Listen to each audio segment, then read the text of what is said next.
Hare Krishna, good evening everyone. Good evening Prabhu ji. Hare Krishna. Hare Krishna Prabhu ji. Hare Krishna Prabhu ji. Jai Ho, very happy to hear all of your voices, enthusiastic voices, and seeing all of your loving hearts. तो हम start करेंगे आज का session. Okay, तो आज हम पहले जिज्ञासा फोरम में से कुछ क्वेश्चंस लेंगे बिकॉज काफ़ी दिनों से पेंडिंग है वो। उसके बाद अगर टाइम बचा then we will take the shloka, Gita shloka. देखते हैं, पहला प्रश्न है कि sometimes I feel like being sensitive is a blessing, but on the other hand I feel like it's too frustrating because it affects me. Even if parents say something in a little rude way, my whole mood changes and it stays in my mind for a long time and it affects on my studies and my inner world. How to deal with this? Okay, तो काफ़ी sensitive question है sensitivity के ऊपर। तो sensitive होना एक अच्छी quality है क्योंकि हम सेंसिटिव रहते हैं तो हम दूसरों के दुख को समझ पाते हैं, दूसरों के दर्द को समझ पाते हैं और हमारे जो डीलिंग्स रहते हैं वो काफ़ी मैच्योर रहते हैं। तो रिलेशनशिप की अगर बात की जाए तो sensitivity is a very very very important, very vital quality जो कि हम सभी के अंदर होनी चाहिए। लेकिन हर एक इस दुनिया में हर एक चीज़ का एक प्लस साइड रहता है और एक माइनस नेगेटिव साइड रहता है, positive and negative side. Generally ऐसा पाया जाता है कि जो लोग सेंसिटिव रहते हैं दूसरों के प्रति, वो खुद के प्रति भी सेंसिटिव रहते हैं। मतलब जो लोग संवेदनशील रहते हैं कि हमें केयरफुली बोलना चाहिए, केयरफुली डील करना चाहिए दूसरों के साथ, उनके अंदर ये एक क्वालिटी पाई जाती है कि कोई दूसरे उनके साथ जैसा डील करते हैं, उनके छोटे-छोटे एक्शंस को ये सीरियसली ले लेते हैं कि सेंसिटिविटी ज़्यादा है। तो हम अगर दूसरों के प्रति सेंसिटिव हैं सो that is very good quality. और अगर दूसरों के बिहेवियर के ऊपर हम बहुत ज़्यादा डिपेंड करते हैं, हमारे इमोशंस को बहुत ज़्यादा उनके ऊपर बैंक करते हैं, दूसरों के बिहेवियर से हमारे इमोशंस बहुत ज़्यादा अफेक्ट होते हैं, तो वो कभी-कभी हमारे लिए हार्मफुल भी हो जाता है वो। और वो फिर ओवरथिंकिंग, फिर self judgement and demotivation feel करना, इन सब की तरफ लीड करता है, इन टेंडेंसीज की तरफ लीड करता है। तो sensitivity is a blessing when it comes to relationship, but when it comes to mental health it is not so much of a blessing. तो हमें कैसे डील करना चाहिए? अभी हम सेंसिटिविटी को अगर कम कर देंगे तो फिर हमारे रिलेशनशिप्स अफेक्ट होंगे, हम दूसरों के प्रति भी संवेदनशीलता कम हो जाएगी हमारी। तो इसलिए एक क्वालिटी बहुत ज़रूरी है, हम सभी के अंदर होना चाहिए वो क्वालिटी। और ये क्वालिटी जो है ये हम अगर नहीं है अभी ज़्यादा हद तक तो हम डेवलप भी कर सकते हैं। और इस क्वालिटी को बोलते हैं सेल्फ एनालिसिस। खुद को एनालाइज करना चाहिए हमें। हमें खुद को खुद के बारे में जानकारी होनी चाहिए कि हमारे अंदर क्या स्ट्रेंथ हैं, क्या वीकनेसेस हैं। कॉन्फिडेंटली हमारे अंदर, सबके अंदर वीकनेसेस हैं। तो वीकनेसेस होना इज़ नॉट अ वीकनेस। देखिए, अगर हमें अपनी हमारे अंदर वीकनेसेस हैं, अगर नहीं, हम सबके अंदर हैं, लेकिन अगर हमें अपनी वीकनेस पता है then that is a very great strength.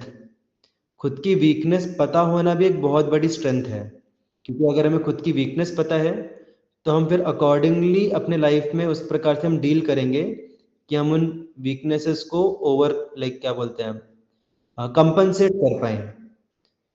तो जैसे फॉर एग्जांपल अगर कोई व्यक्ति है जिसको, जो आलसी है, जैसे बोला जाता है ना कि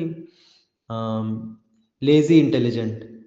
तो अगर कोई व्यक्ति आलसी है, of course I am not promoting laziness, but point is कि कोई व्यक्ति लेजी है और उसको पता है कि मैं लेजी हूँ, या फिर कोई व्यक्ति भुलक्कड़ है और उसको पता है कि मैं भुलक्कड़ हूँ, तो वो इस प्रकार से सिस्टम्स बनाएगा अपने लाइफ में, इस प्रकार से वो हैबिट्स बनाएगा कि उसको पता है कि मैं भूल जाऊंगा, तो मैं पहले से ही प्रिकॉशंस लूंगा, मैं पहले से ही चीज़ों को अपने साथ रखूंगा जिससे कि उनको भूलूँ ना। और ऐसे करते करते फिर वो that will become a strength. तो हमें अपनी वीकनेस पता रहनी चाहिए, हमें अपनी स्ट्रेंथ पता रहनी चाहिए। स्ट्रेंथ्स भी पता रहनी चाहिए। हमारे अंदर बहुत सारी अच्छी अच्छी क्वालिटीज़ हैं, लेकिन हमें पता ही नहीं रहती, हम लोग कभी सोचते ही नहीं है। तो हमें खुद के अंदर की भी अच्छी क्वालिटीज़ और वीकनेसेस पता होनी चाहिए। और जब कोई व्यक्ति, दूसरा व्यक्ति अगर हमें कुछ बोलता है कि अरे तुम तो ऐसे हो, तुम तो वैसे हो, तुम तो ये भी नहीं हो सकता, वो भी नहीं हो सकता, तो ये जो हमारा खुद का अपने बारे में जो अंडरस्टैंडिंग है, this will act as the shield. उनकी तरफ से हो सकता है शब्दों के बाण आए, बिहेवियर के बाण आए, जेस्चर्स के बाण आए। तो जितना ज़्यादा हमारा ये शील्ड स्ट्रांग है सेल्फ अवेयरनेस का, उतना उनके द्वारा जो बाण आ रहे हैं, वो तीर जो आ रहे हैं, वो हमें उतना अफेक्ट नहीं कर पाएंगे, क्योंकि हमारा खुद का शील्ड स्ट्रांग है। अगर कोई व्यक्ति मुझे बोलता है कि अरे तुम तो ऐसे हो, बट मुझे पता है कि मैं वैसा नहीं हूँ, I am confident about myself कि मैं नहीं हूँ वैसा, then why will I feel bad? वो उसका नज़रिया है देखने का। तो हम दूसरे क्या बोलेंगे, कैसा हमारे बारे में फील करते हैं, इसके पर हम ज़्यादा कंट्रोल नहीं कर सकते। वॉट मैटर्स मोस्ट इज़ कि हम अपने बारे में क्या फील करते हैं, दैट्स मोस्ट इम्पॉर्टेंट, और वो हमारे हाथ में है।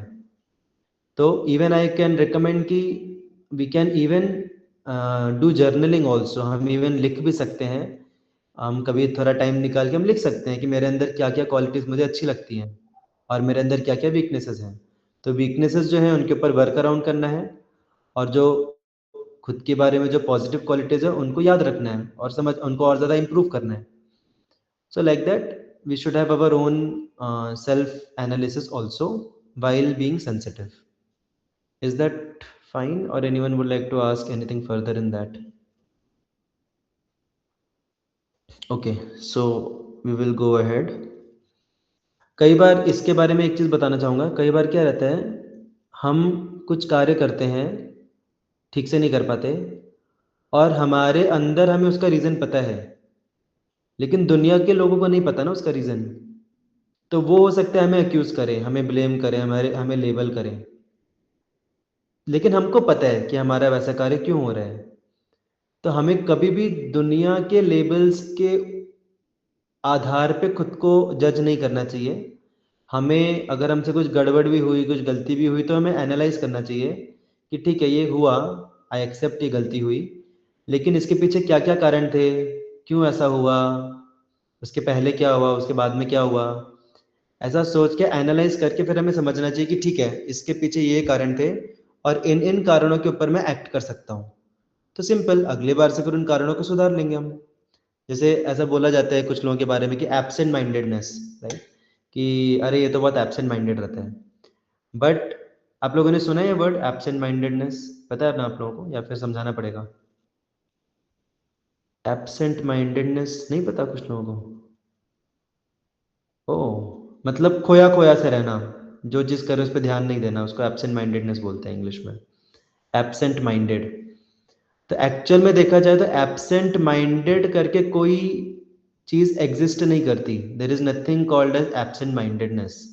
It's a hoax. एक्चुअल में क्या है, एब्सेंट माइंडेडनेस का मतलब क्या है कि हमारा जो माइंड है, वो कहीं और प्रेज़ेंट है। Our mind is present somewhere else, not in our current activity. हमारे करंट एक्टिविटी में माइंड प्रेज़ेंट नहीं है, कहीं और प्रेज़ेंट है, so that is called as absent mindedness in current activity. Okay? तो इसका मतलब क्या हुआ कि माइंड मेरा कहीं और प्रेजेंट है, और क्यों प्रेजेंट है कहीं और, करंट एक्टिविटी पे क्यों नहीं प्रेजेंट है, उसके बारे में हम सोच सकते हैं कि ऐसा क्या है उस पर्टिकुलर चीज़ में जो मेरा माइंड बार बार उधर जाता है। तो हो सकता है कि मेरी जो करंट एक्टिविटी है वो उतनी इंटरेस्टिंग ना हो, या वो उतनी माइंड को एंगेज करने वाली ना हो हमारे लिए। तो हमें बस अपनी करंट एक्टिविटी जो है उसको और ज़्यादा सीरियस बना देना है और ज़्यादा इंटरेस्टिंग बना देना है। तो फिर हमारा माइंड जो है वो प्रेजेंट हो जाएगा करंट एक्टिविटी के ऊपर। तो माइंड का नेचर है कहीं ना कहीं प्रेजेंट रहना। जैसे एक उदाहरण देना चाहूँगा मैं। कई बार लोगों को मोबाइल फ़ोन, आजकल स्मार्टफ़ोन आ गया है, तो लोगों को मल्टीटास्किंग करने की बहुत आदत रहती है। लोग कुछ तो करते रहते हैं और उनको लगता है कि अरे ये उतना इसमें दिमाग नहीं लगेगा, कुछ तो करते हैं और साथ-साथ मोबाइल पे चलते रहता है, side by side, right? Social media वगैरह चलते रहता है। तो इसकी वजह से क्या होता है, हमारा जो माइंड जो 100% हमारी करंट एक्टिविटी में रहना चाहिए था, वो कभी कभी सिर्फ 30 या 40% रहता है करंट एक्टिविटी पे। बाकी 60% 70% कहाँ रहता है, वो मोबाइल फ़ोन में लगा रहता है। और फिर ठीक है, मोबाइल फ़ोन नहीं भी है हमारे हाथ में, स्टिल हम सोचते रहते हैं कुछ तो, अरे इसने ऐसा किया मेरे साथ, अरे मैंने ऐसा किया, मुझे वैसा करना चाहिए था, गलती कर दी, ये नहीं करना चाहते, वो करना चाहिए था।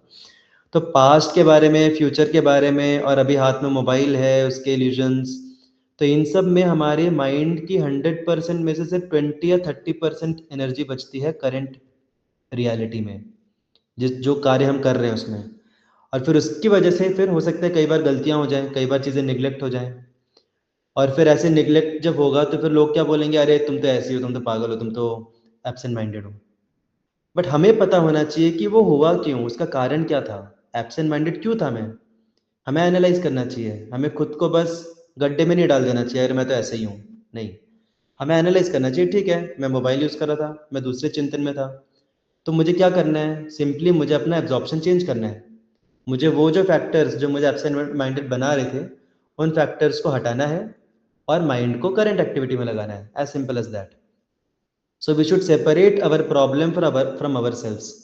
हमें खुद को और हमारे अंदर कुछ डिफेक्ट्स दिख भी रहे हों तो उनको हमें सेपरेट करना चाहिए और फिर उन डिफेक्ट्स के ऊपर वर्क करना चाहिए, ना कि हम खुद से उनको आइडेंटिफाई करें और फिर हम खुद को वही समझ लें और फिर उसी गड्ढे में गिर जाएं हम। So that's how we should deal with them. तो ये मैंने आंसर किया क्योंकि यहाँ पे सेकंड क्वेश्चन भी थोड़ा प्रेजेंट मोमेंट से रिलेटेड था, how to live in present moment. तो प्रेजेंट मोमेंट में हम रहेंगे जब हमारा माइंड रहेगा प्रेजेंट में। हमारा माइंड जनरली फ्यूचर और पास्ट में लगा रहता है, फ्यूचर के इनसिक्योरिटीज में, पास्ट के रिग्रेट्स में। तो हमें समझना चाहिए कि हमारा जो फ्यूचर है वो बन रहा है हमारे प्रेजेंट से, प्रेजेंट को बना मिला मिला के फ्यूचर बन रहा है। तो प्रेजेंट में हमारा माइंड अगर रहेगा तो हमारा फ्यूचर अच्छा रहेगा। कभी भी अगर फ्यूचर के बारे में थॉट्स आते हैं तो हमें खुद को समझना चाहिए कि वो जो फ्यूचर है, जो इनसिक्योरिटी मुझे हो रही है, उसके ऊपर काम करने का मौका अभी है। Right now is the time to work on that. And that's why I should, even तो हमारा माइंड फ्यूचर में जाए या पास्ट में जाए, पास्ट के रिग्रेट्स में जाए, but now is the time to change. अभी वो समय है कि जब हम बदल सकते हैं, अपनी हिस्ट्री को बदल सकते हैं और अपने फ्यूचर को सही डायरेक्शन में लेके जा सकते हैं। Now is the time for that.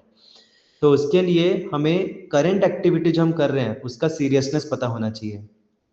क्योंकि देखिए, हमारा जो माइंड है, हमारी जो कॉन्शियसनेस है, वो ऐसे एक्टिविटीज़ में जाती है ज़्यादातर जिनका हमें वैल्यू पता हो। पहली बात, जिनका हमें वैल्यू पता हो, जिनका हमारे लाइफ में हमें इम्पोर्टेंस लगता है। अगर सपोज हमारा कोई ऐसा व्यक्ति है जो हमें बहुत इंपॉर्टेंट लगता है हमारे हमारे लाइफ में, that person is very valuable for us in our life, और हमें इनसिक्योरिटी है कि अरे हमारा ऐसा एक्शन हुआ था, उसकी वजह से पता नहीं हमारा रिलेशनशिप कैसा रहेगा अभी फ्यूचर में, और उसकी वजह से हम अपना जो प्रोजेक्ट है, अभी हमारा जो प्रोजेक्ट चल रहा है सामने, उस पर हम ध्यान नहीं दे पा रहे। तो हमारा माइंड कहाँ पे है, फ्यूचर में और पास्ट में है। प्रेजेंट जो प्रोजेक्ट है उसके ऊपर मन नहीं लग रहा। क्यों? क्योंकि हमारे लाइफ में वो पर्सन का वैल्यू ज़्यादा है प्रोजेक्ट से। प्रोजेक्ट का वैल्यू नहीं पता हमको। लेकिन जब हमें प्रोजेक्ट का वैल्यू पता चलेगा, जो हमारे हाथ में टास्क है उसका वैल्यू जब हमें पता चलेगा, then we will become serious about that, और तब जाके फिर हम प्रेजेंट में रहेंगे।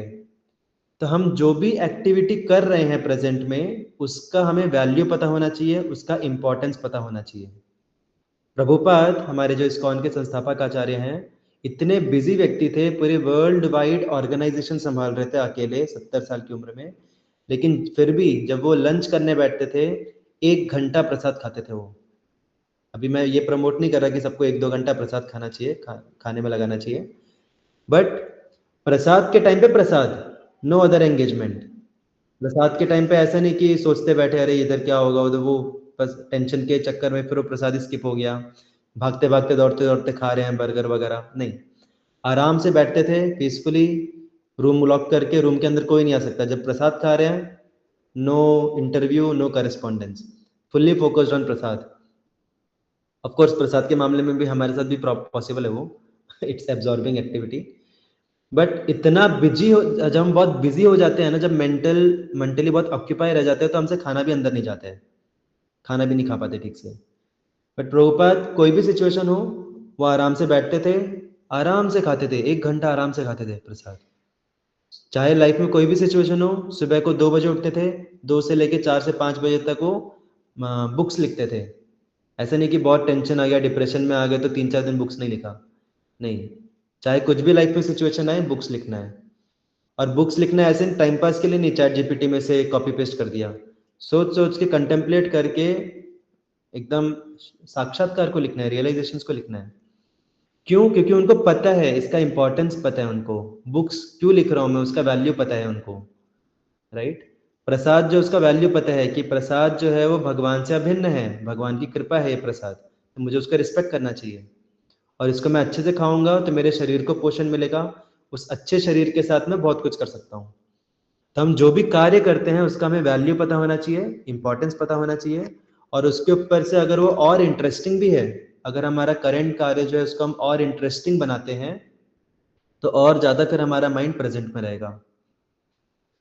So like that we should try to understand the value and importance of our current activity, and as much as possible we should try to make it interesting, जिससे कि हमारा माइंड उस एक्टिविटी में लगे, current activity में। Okay, so next question, chat में कुछ तो आया है। कभी कभी हम जल्दी में खाना ज़्यादा भी खाते हैं। तो ये एक और साइड इफेक्ट है जल्दी जल्दी खाने में। Okay, so now our time is up, so will stop here. Chat में कुछ, इसमें कुछ तो आया है चैट बॉक्स में। वो क्या करें, मतलब तो क्या करें? अच्छा, प्रभु जी कभी कभी ऐसा लगता है कि करंट एक्टिविटी लाइक स्टडिंग से ज़्यादा चैंटिंग ज़्यादा इंपॉर्टेंट लगता है। तो वही तो मैं बोल रहा हूँ, हमें वैल्यू पता होना चाहिए ना स्टडी का। हम जब स्टडी कर रहे हैं तो स्टडी क्यों कर रहे हैं, नहीं करेंगे तो क्या होगा, कॉन्सिक्वेंसेस, राइट। तो वही हमारा पूरा डिस्कशन वही उसी के ऊपर था कि हम जो भी एक्टिविटी कर रहे हैं करेंटली, उसका वैल्यू पता होना चाहिए, उसका इंपॉर्टेंस पता होना चाहिए जीवन में, और उसको ठीक से नहीं किया तो कॉन्सिक्वेंस पता होनी चाहिए। ये 3 चीज़ें हमें पता होनी चाहिए। और दूसरी बात कि अगर हम उसको और इंटरेस्टिंग तरीके से कर सकते हैं तो और अच्छी बात है। स्टडी लर्निंग को भी हम इंटरेस्टिंग बना सकते हैं। सबसे ज़्यादा इम्पोर्टेंट नहीं, सबसे ज़्यादा इम्पोर्टेंट चैंटिंग, ऐसा नहीं बोल सकते हम कि सबसे ज़्यादा इम्पोर्टेंट चैंटिंग है। तो चैंटिंग अगर सबसे ज़्यादा इम्पोर्टेंट है तो आप फिर दिन रात चैंटिंग करो, रात को सो मत। रात को सोने का नहीं, ठीक है। दिन में जो 3 बार खाना खाते हो आप, वो 3 बार खाना नहीं खाने का, नहाने का नहीं, बस दिन रात चैंटिंग करने का, क्योंकि चैंटिंग सबसे इम्पोर्टेंट है, सोने से भी ज़्यादा इम्पोर्टेंट है। एम आई राइट? चैंटिंग, अभी आप मुझे बताइए, चैंटिंग ज़्यादा इम्पोर्टेंट है कि सोना ज़्यादा इम्पोर्टेंट है? चैंटिंग। हाँ चैंटिंग करने के लिए सोना। हाँ, तो वही वही पॉइंट है कि चैंटिंग भले ही सबसे इम्पोर्टेंट हो, बट चैंटिंग हम कर पाएंगे क्या अगर रात को सोएंगे नहीं तो? चैंटिंग कर पाएंगे अगर हम खाएंगे नहीं तो? चैंटिंग कर पाएंगे अगर हम पढ़ाई ठीक से नहीं करेंगे तो? अगर हम पढ़ाई ठीक से अच्छे से नहीं करेंगे तो आगे जाके फिर हमारा माइंड चैंटिंग में लगेगा क्या? नहीं लगेगा। तो चैंटिंग सबसे इम्पोर्टेंट है, इसीलिए चैंटिंग को बचाने के लिए हमें बाकी सारी जिम्मेदारियों को अच्छे से निभाना चाहिए, जिससे हम चैंटिंग अच्छे से कर पाएँ। तो इसलिए पढ़ाई अच्छे से करना चाहिए और अपने हेल्थ का भी ख्याल रखना चाहिए, जिससे हम चैंटिंग अच्छे से कर पाएँ। इज दैट फाइन श्रेया माता जी?